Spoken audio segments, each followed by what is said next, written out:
කාලයක් ලැබෙනවා.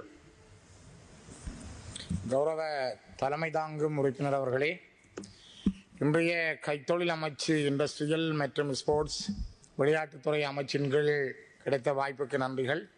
மிக முக்கியமாக இந்த நாட்டிலே முதுகெலும்பாக இருந்த விவசாயத்துறை என்பது வீழ்ச்சி கண்டிருக்கிறது.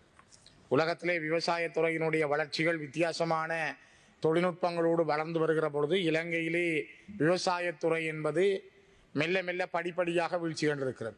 இலங்கையினுடைய கைத்தொழில் துறை என்பது கூட எரிபொருட்களுக்கான மசகு எண்ணெயை இறக்குமதி செய்து சுத்திகரித்து ஒரு காலத்திலே ஏற்றுமதி செய்து அதன் மூலம் வருமானத்தை பெற்றுக்கொண்ட ஒரு நாடு. அதே நேரம் ஆடை தொழிற்சாலைகளுக்கான துணிகளை இறக்குமதி செய்து தைத்த ஆடைகளை ஏற்றுமதி செய்து அதன் மூலமாக தன்னுடைய பொருளாதாரத்தை ஈட்டிக் கொண்ட ஒரு நாடு. ஆனால் இந்த துறைகள் எல்லாம் இந்த இலங்கையிலே மெல்ல மெல்ல வீழ்ச்சியின் போக்கிலேயே காணப்படுகின்றது. இலங்கையினுடைய கைத்தொழில்துறை ஒரு பாரிய வளர்ச்சியை காணவில்லை என்கிற எண்ணமும் சிந்தனையும் இன்று உலக நாடுகளிலும் உண்டு, இலங்கையிலும் உண்டு. குறிப்பாக வடக்கு கிழக்கிலே இருந்த பல தொழிற்சாலைகள் இயங்காமல் முடக்கப்பட்டிருக்கின்றன, திட்டமிட்டு முடக்கப்பட்டிருக்கின்றன. யுத்தம் முடிந்த பிற்பாடு இந்த நாட்டிலே ஜனாதிபதியாக இருந்த மஹிந்த ராஜபக்ஷ அவர்கள் இந்த நாட்டில் பொறுப்படுத்த பொழுது சொன்னார், நான் 13 பிளஸை தாண்டி இந்த நாட்டுக்கு ஒரு தீர்வு கொடுக்க போகிறேன். ஆனால் அவர் தீர்வையும் கொடுக்கவில்லை. அவருடைய காலத்தில் அழிந்து போன கைத்தொழில் துறைகளையோ பொருளாதார முன்னேற்றங்களையோ ஏற்படுத்த முனையவில்லை. உதாரணமாக யாழ்ப்பாண மாவட்டத்தில் இருந்த காங்கேசந்துறை சீமேந்து தொழிற்சாலை என்பது இன்றைக்கும் மூடப்பட்டு அந்த இடத்துல இருந்த இரும்புகள் கூட களவாடப்பட்டு வெறும் சீமேந்து அடி அத்திவாரங்கள் மட்டும் உண்டு. ஆனால் இன்று அந்த இடத்திலே ஒரு சீமேந்து தொழிற்சாலையை உருவாக்கக்கூடிய வசதிகள் இதுவரை ஏற்படுத்தப்படவில்லை. பரந்தன் ரசாயன தொழிற்சாலை என்பது ஒரு காலத்திலே ஆசியாவிலே பெயர் பெற்றிருந்த ஒரு தொழிற்சாலை. இன்று அந்த இடத்திலே ஒரு தொழில் பேட்டையை உருவாக்குவதாக இந்த அரசாங்கம் குறிப்பிட்டு இருக்கிறது, வரவேற்கத்தக்கது. 2015ஆம் ஆண்டிலே நாங்கள் அரசோடு சில நடவடிக்கைகள் இணைந்து போன காலத்தில் இந்த பேரணியை கிளிநொச்சியிலே நாங்கள் முன்வைத்திருந்தோம். கிளிநொச்சி மாவட்ட ஒருங்கிணைப்பு குழு கூட்டத்திலும் பரந்தனிலே ஒரு கைத்தொழில் பேட்டை அச்சுவேலியை போல உருவாக்கப்பட வேண்டும், அதற்கான காரணங்களை முன்வைத்திருந்தோம். மன்னார், வவுனியா, முல்லைத்தீவு, கிளிநொச்சி, யாழ்ப்பாணத்தில் இருந்து புகையிரதம் மூலமும் போக்குவரத்து பேருந்துகள் மூலமும் அந்த இடத்திற்கு வரக்கூடிய ஒரு இடம். ஆகவே ஒரு குறைந்தது 20 நிறுவனங்களை உள்வாங்கி 1000 பேருக்கு குறையாதவர்களுக்கு வேலை வாய்ப்பை வழங்கக்கூடிய ஒரு தொழிற்பேட்டைக்கான கருத்திட்டத்தை கிளிநொச்சி மாவட்ட ஒருங்கிணைப்பு குழு கூட்டத்திலே நான் சமர்ப்பித்தும் இருந்தேன். ஆனால் இதுவரை எந்த முன்னேற்றமும் நடைபெறவில்லை. அதற்கு பிற்பாடு கூட இப்பொழுதும் நடந்த அண்மைய கூட்டங்களில் நாங்கள் குறிப்பிட்டிருந்தோம். நான் இங்கே கைத்தொழில் அமைச்சர் கௌரவ சுனில் கந்துநெத்தி அவர்கள் இருப்பதான் குறிப்பிடுகிறேன். நீங்கள் முதலிலே வடக்கிலே கிழக்கிலே இருக்கின்ற தொழில் அழிந்து போன கைத்தொழிற்சாலைகளுக்குரிய ஒரு கருத்திட்டத்தை எடுங்கள் கையிலே. அந்தந்த மாவட்ட அரசாங்க அதிபர்களாக எங்களுடைய கையிலே ஒரு சீமெந்து தொழிற்சாலை இயக்குவதற்கான கருத்திட்டம் என்ன, எத்தனை ஏக்கர் காணி, எவ்வளவு அதுக்கான பணம் வேண்டும், இதற்கான மூலப்பொருட்கள் எங்கிருந்து எடுப்பது என்ற விடயம் உங்களோட கைக்கு வர வேண்டும். பரந்த ரசாயன தொழிற்சாலைக்கானது என்ன? நான் நினைக்கிறேன் இலங்கையிலே தரமான உப்பை உற்பத்தி செய்த 2 நிறுவனங்கள், ஒன்று ஆனையிறவு உப்பளம், 2வது குறிஞ்சாத்தீவு உப்பளம். இரண்டும் என்னுடைய மாவட்டத்தை சேர்ந்தவை. ஆனையிறவிலே உற்பத்தி செய்யப்படுகின்ற உப்பு மன்னாருக்கு சென்று மன்னாரிலே கழுவி அது மாந்தை உப்பாக வெளியிலே வருகிறது. ஆனால் அது கிளிநொச்சியிலே உற்பத்தி செய்யப்படுகிறது. குறிஞ்சாத்தீவு என்பது ஆசியாவிலே ஒயிட் உப்புக்கு, வெள்ளை உப்புக்கு பெயர் போன ஒரே ஒரு இடம். கிட்டத்தட்ட 72 வீடுகளோடு 3000க்கு குறையாத ஏக்கர் காணிகளை கொண்ட ஆசியாவிலே மிக தரம் வாய்ந்த ஒரு உப்பு தொழிற்சாலை குறிஞ்சாத்தீவு உப்பளம் இன்றைக்கும் இயங்க முடியாமல் இருக்கிறது. இவ்வளவு காலமும் கன்னிவடிகளை சொன்னார்கள். கடந்த காலத்தில் நான் நேரடியாக அந்த இடத்துக்கு சென்று அதனை ஒரு கம்பெனிகளுக்கு கொண்டு வருவதற்கான முயற்சிகளை மேற்கொண்டிருந்தோம். இந்திய தூதரகத்தோடு பேசியிருந்தேன். இந்திய தூதரகம் அதற்கான சார்பு நிலைகளை கொண்டிருந்தது.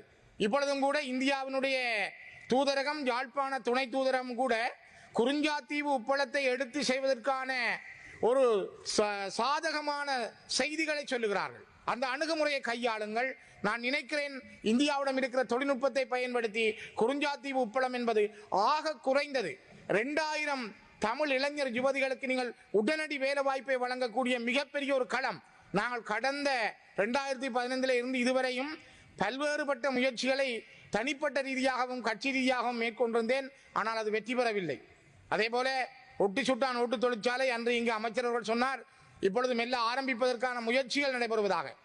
நான் நினைக்கிறேன் அமைச்சர் சுனில் கந்துநெத்தி அவர்கள் விடுதலை புலிகளுடைய ஆட்சி காலத்திலே அந்த தொழிற்சாலை மிக திறமாக இயங்கியிருந்தது. அந்த உற்பத்தி செய்யப்பட்ட ஓடுகள் இப்பொழுதும் நீங்கள் பரவலாக பல இடங்களிலே பார்க்க முடியும். அந்த உற்பத்தியினுடைய ஓட்டினுடைய தரம் எவ்வாறு இருந்தது என்பதை நீங்கள் இப்பொழுதும் பார்க்கலாம். அந்த விடுதலை புலிகளுடைய தொழில்நுட்பம், அவரிடம் இருந்த அந்த பொருண்மைய அறிவு மிகப்பெரிய அளவிலே பயன்படுத்தப்பட்டது. மிக முக்கியமாக ஓட்டு தொழிற்சாலை அவ்வாறு போயிருக்கிறது. அங்கே மட்டக்களப்பு மாவட்டத்தில் வாழைச்சேனை காகித தொழிற்சாலை மேனாள் நாடாளுமன்ற உறுப்பினர் சீனித்தம்பி யோகேஸ்வரன் அவர்கள் பெருமுயற்சி எடுத்தார். நெதர்லாந்தில் இருந்து ஒரு குழு வரவழைக்கப்பட்டு அந்த காகித தொழிற்சாலை இயக்குவதற்கான 3000 மில்லியன் ரூபாய்களை உடனடியாக முதலீடு செய்வதற்கு கடந்த 2015-19 இடைப்பட்ட காலத்திலே அந்த அமைப்பு முன்வந்திருந்தது. ஆனால் அப்பொழுது இருந்த அரசாங்கத்திலே இருந்த சிலரும் அதனை தடுத்து விட்டார்கள். அதனால் கௌரவ மேனாள் நாடாளுமன்ற உறுப்பினர் சீனித்தம்பி யோகேஸ்வரன், ஸ்ரீநேசன் போன்றவருடைய முயற்சி கைவிடப்பட்டது. நான் உங்களிடம் இதனை ஒப்படைக்கிறேன். காரணம், இவ்வாறான ஒரு காகித தொழிற்சாலையிலே மாற்று திட்டம் இல்லை. ஓட்டு தொழிற்சாலை இயங்க முடியவில்லை. இன்று உப்பளங்கள் இயங்க முடியவில்லை. பரந்தன் தொழிற்சாலை இருக்கிறது அப்படியே. காங்கேசந்துறை தொழிற்சாலை இயங்க முடியவில்லை. எவ்வாறு இளைஞர்களுக்கு வேலை வழங்க முடியும்? இளைஞர்கள் எவ்வாறு இந்த நாட்டிலே விருப்பத்தோடு இருப்பார்கள்? யாருக்கு வேலை வழங்குவதற்கான தொழில்துறை என்ன?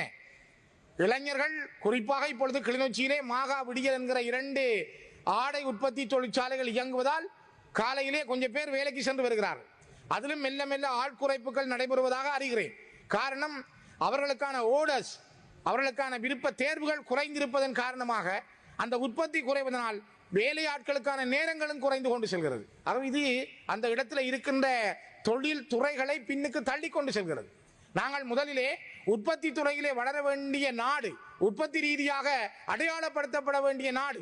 இந்த நாட்டினுடைய கைத்தொழில் துறை மேலோங்கி வர வேண்டும். குறிப்பாக இன்று நீங்கள் பார்த்தால் நாட்டிலே யாழ்ப்பாணத்திலே புரியாணி கடைகளும் சாப்பாட்டு கடைகளும் திறக்கப்படுகிறது சுற்றுலா பயணிகளை நோக்கி. ஆனால்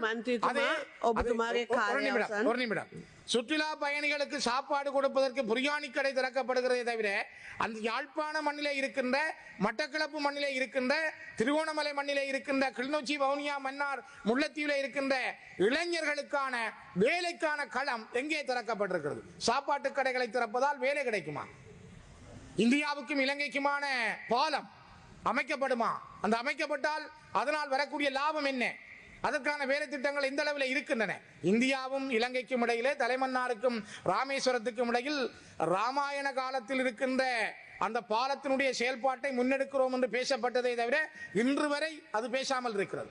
அதானி குடும்பம் கொண்டு வந்த காற்றாலை மின் உற்பத்தி நிலையம் தடுக்கப்பட்டிருக்கிறது, அல்லது அவர்கள் பின்வாங்கி இருக்கிறார்கள். தாங்கள் கௌரவமாக பின்வாங்குகிறோம் என்று சொல்லுகிறார்கள். உற்பத்திகள், தொழில்துறைகள், மக்களுக்கான வேலைவாய்ப்பு களங்கள், வேலைவாய்ப்புக்கான தளங்கள் தள்ளி தள்ளி முடிக்கிறேன்.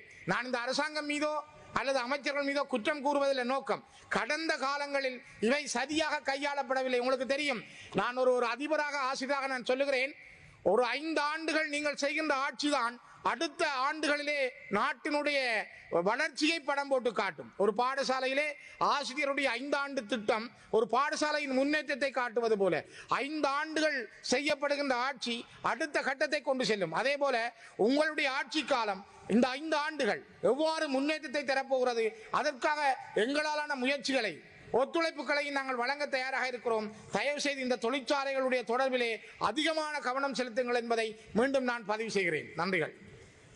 ගරු සුනිල් හඳුන්වන්නේ පොඩි නිවැරදි කිරීමක් සීතරන් මන්තුමා කියපු කාරණාව සම්බන්ධයෙන් පොඩ්ඩු සුඩාන් වල අපි දැනටමත් උළු කර්මාන්තශාලාවේ වැඩ පටන් ගත්තා. ඔබතුමාලාගේ ප්‍රදේශයේ ප්‍රසිද්ධ ඔබතුමාලා කවුරුත් අර පණ්ඩර වන්නි කියන ඒ දෙවියන්ගේ නමින් PV කිය ටයිල්ස් හැටියට තමයි උළු එහෙ තියෙන්නේ. PV ටයිල්ස් අපි දැන් හදන්න පටන් ගත්තා. ඊළඟට ගඩොල් හදන්න පටන් ගත්තා. ඒ ප්‍රදේශයට අර ගැළපෙන විදියට හීට් එක අඩු කරන සිදුරු 4ක තියෙන ගඩොල් හදනවා. දැනට ඒක වෙළඳ පොළට අපි නිකුත් කරන්න බලාපොරොත්තු වෙන ඉදිරියේදී දැන් වැඩ පටන් ගන්න තියෙනවා. පරන්තන් කෙමිකල් ඉන්ඩස්ට්‍රි සෝන් එකට මුදල් වෙන් කරලා තියෙනවා. එතන ගිහිලා බැලුවම යුද්ධ නිසා සම්පූර්ණ බිල්ඩින් විනාශ වෙලා තියෙන මොකුත් නැහැ. දැන් අලුතෙන් ඒ හදලා පටන් ගන්න ඕන අක්කර 50ක් අපි ඒ බිනුවෙන් වෙන් කරගෙන තියෙනවා. ඒ වගේම ලුණු වල මේ ටේබල් සෝල්ට් එක මේස ලුණු කියලා දැනට අපි භාවිතයට ගන්න ලුණු කලින් තිබුණේ නැහැ. අපි ලබන 29 වෙනිදා ඉඳලා වෙළඳ පොළටත් නිකුත් කරන රජ ලුණු හැටියට අලිමංකඩ ලුණු. ඔබතුමා කියවපු මේ කුරුංචි කට්ටි ඒ ප්‍රදේශය අපි නිරීක්ෂණය කරා. ඒකේ අපි ඇත්තටම අලුතෙන් පටන් ගන්න පුළුවන්. ඒක ප්‍රයිවට් කම්පැනි වලින් ඉල්ලලා තිබ්බා. නමුත් අපිට අපේ නැෂනල් සෝල්ට් එකෙන් මේක කරන්න පුළුවන්. කිසි ප්‍රශ්නයක් නැහැ. මේ හැම ප්‍රදේශයකම රැකියාව දෙන්නේ ඔබතුමාලගේ ප්‍රදේශයේ උතුරු පළාතේම ජනතාවට තමයි. ඒකේ වෙන කොහෙන්වත් කවුරුත් ගියල්ලා ජොබ් වලට දාන්නේ නැහැ. අපේ ලයිස්ට් වලින් කවුරුත් දාන්නෙත් නැහැ. අනිවාර්යෙන් ඔබතුමාලගේ ප්‍රදේශවල සුදුසු අයට තමයි අපි රැකියාව ලබා දෙන්නේ. සීතරන් මන්ත්‍රීතුමා. கௌரவ அமைச்சர் அவர்களே மீண்டும் என்ன நன்றிகளை உங்களுக்கு நான் தெரிவித்துக் கொள்கின்றேன். மிக முக்கியமாக எவ்வாறு ஒட்டி சுட்டான் ஓட்டு தொழிற்சாலையினுடைய ஓட்டு உற்பத்தியை நீங்கள் மாவீரன் பண்டாரவன்யனுடைய பெயரிலே செய்வது போல ஆனையிறவு உப்பு என்பது ஆனையிறவு என்கிற மண்ணுக்கு சொந்தமானது. ஆனையிறவு உப்பாகத்தான் அது கடந்த காலங்களிலும் இருந்தது. ஆனையிறவு உப்பென்று வர வேண்டும். அதே போல குறிஞ்சாத்தீவு உப்பென்று அதனுடைய பெயர் குறிக்கப்பட வேண்டும். தயவு செய்து அந்த உண்மையான வரலாற்று பெயர்களோடு மீண்டும் அந்த வளர்ச்சிகளை கொண்டு செல்ல நீங்கள் எடுக்கின்ற முயற்சிகளுக்கு எங்களாலான முழு ஒத்துழைப்பும் இருக்கும்.